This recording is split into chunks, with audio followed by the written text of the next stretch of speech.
ఎన్నో కష్టాలు పడి ముఖ్యమంత్రిగా మళ్ళొకసారి చంద్రబాబు నాయుడు గారు ఆంధ్రప్రదేశ్ ముఖ్యమంత్రిగా కావడం మాకు అందరూ కూడా సంతోషమైన విషయం. ఆనాడు ఎన్టీ రామారావు పాలన మళ్లీ రావాలని ఈ తెలంగాణలో కూడా మళ్లీ ఎన్టీ రామారావు ఏ విధంగానైతే పేద బడుగు వర్గాల ఆశాజ్యోతిగా నిలిచాడో ఆ విధంగా చేయాలన్న ఉద్దేశంతో ఈరోజు వారికి కలవడం జరిగింది.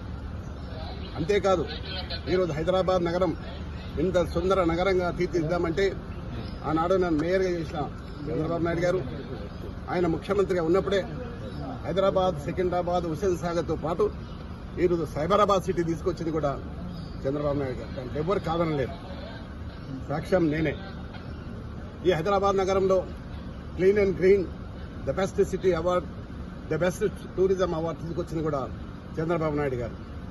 అయితే ఈ మధ్య కాలంలో తెలంగాణ అంశం వచ్చి